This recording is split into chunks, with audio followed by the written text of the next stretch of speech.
blink of an eye, life can change forever. One single moment can redefine everything that we know and believe. In 2012, I would face the most devastating moments of my life when my son Jordan was shot and killed in a hate driven shooting. My story, Jordan's story, had begun as one of loss, but I refused to let it end there.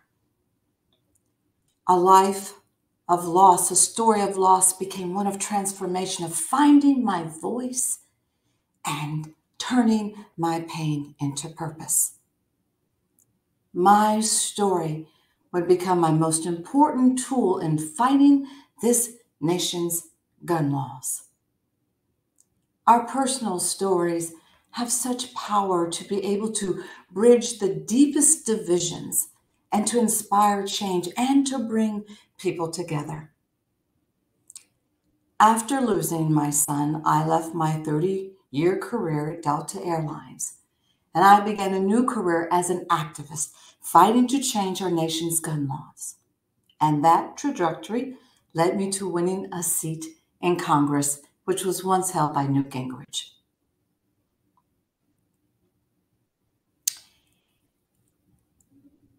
I just have to say, though, that everything that I have done, there was nothing more important to me than being a mother. It all began with me just wanting to simply be a mother. As a flight attendant, I had the ability to be able to manipulate my schedule in such a way that I could be home for my son every single night. And I have to be honest, that dealing with all those drunk passengers on the aircraft prepared me far better for a career in Congress than it ever should have. But during the Great Recession, Jordan and I had to find fun activities that we could do that would not break my budget. So we spent a lot of time in our local skating rink where you could get pizza for $1 a slice. And as Jordan got older and he began to recognize girls, he would say, "Mama, go over there and skate with the adults. You go skate with them and let me skate by myself." And so off he would go, trying to be so cool and so suave. And I would run up to him and I'm like, "Oh, Jordan, my baby. I love you, oh, my baby." And he would do everything that he could to get away from his crazy mama.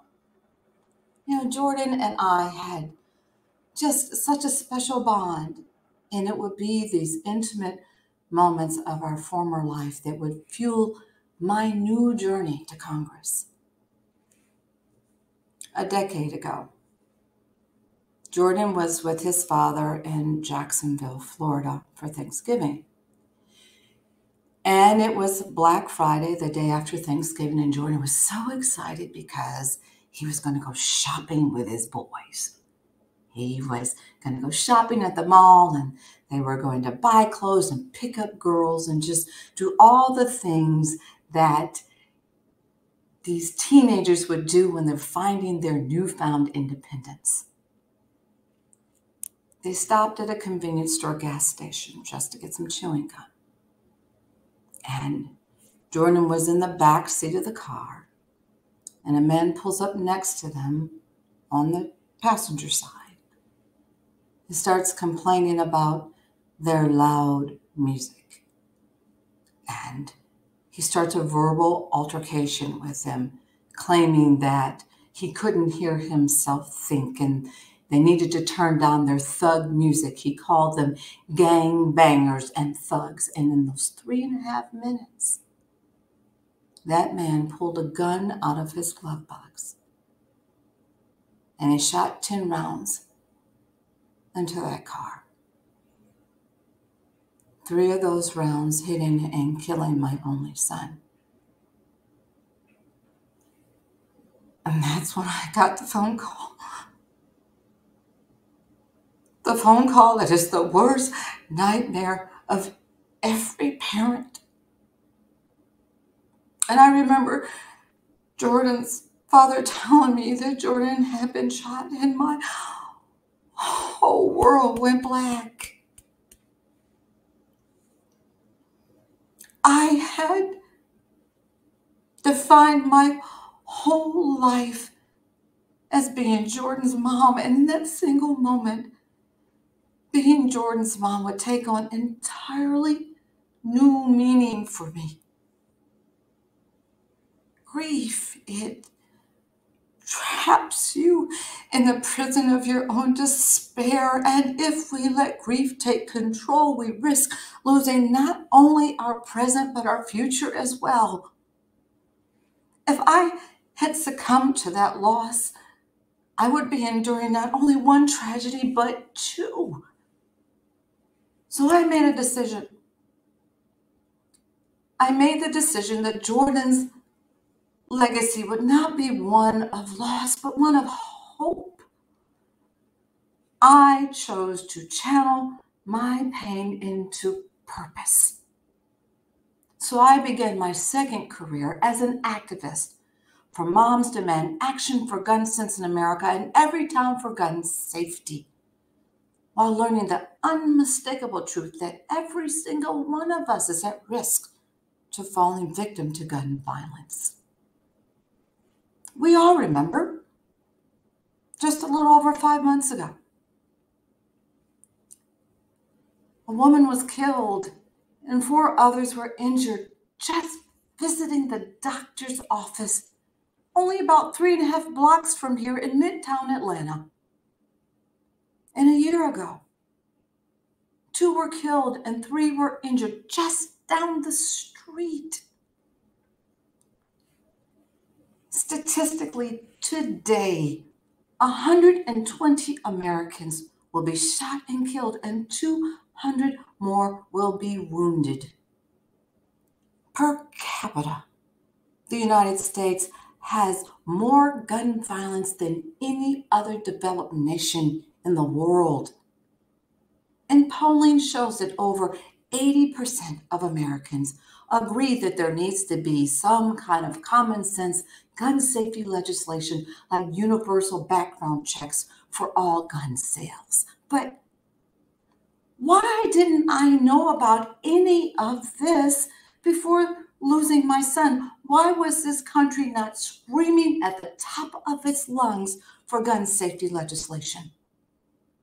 So I traveled this country advocating for common sense laws such as red flag laws that enable law enforcement, along with our loved ones, to be able to take the guns out of hands of people that are posing a risk to themselves or to others. I've advocated for universal background checks to keep firearms out of the hands of convicted abusers. But by telling my story, I've been able to do something that so many people talk about, but they're never able to achieve in our politics. Bridge the political divide. I'll never forget meeting a man by the name of Reverend Rob Schenck. As an evangelical minister, he was the most prolific and leading voice in the fight against abortion rights through the 1990s. And as we began building our friendship, I spoke with him at length about my need to save as many people's lives as possible. We began to challenge one another, and slowly but surely, at great risk, personally and professionally, he began to stand up. He began to stand up as an activist for gun safety, and as importantly, also speaking out on pro-choice policy. Our stories are bigger than our politics. And then in 2018, we all watched the horror at a Parkland, Florida high school. And I heard all of our elected officials talk about, oh, we need to make sure that we change our dangerous gun laws. We need to make sure that we prevent these mass shootings. But they did absolutely nothing. And so I made the decision that if Congress was not willing to change our gun laws, I was going to work to change Congress. So I ran for a seat that nobody thought I was going to win. One of the incumbents in that seat voted against the Voting Rights Act. I ran for a seat that was once held by Newt Gingrich, and I heard all the reasons why I could never win. I heard all the reasons, such as, oh, it was too political, and that I would never win because it was unprecedented. And I even heard that I couldn't win because I was a Black woman. So I took my story directly to the voters. And I told my story at their doorsteps. I told my story at their mailboxes. And I told my story by their telephones. And I won that election by 1% of the vote. And in Congress, I've heard all the stories of why we can't address gun safety. They're pretty much the same reasons why people told me I would never win my election. But I did what I've done time and time again since I lost my son. I told my story. But in Congress, I told my story to my colleagues on both sides of the aisle. To date, I have passed legislation such as red flag laws. I've supported legislation such as background checks for all gun sales. And yes, I even had a hand in helping to encourage this administration to create an Office of Gun Violence Prevention. Telling my story has helped me find meaning in my life again after losing my son Jordan. It's helped me find a way to Congress and to pass meaningful gun safety legislation. The power of our stories is universal, and it lies within each and every one of us. Never, ever be afraid to tell yours.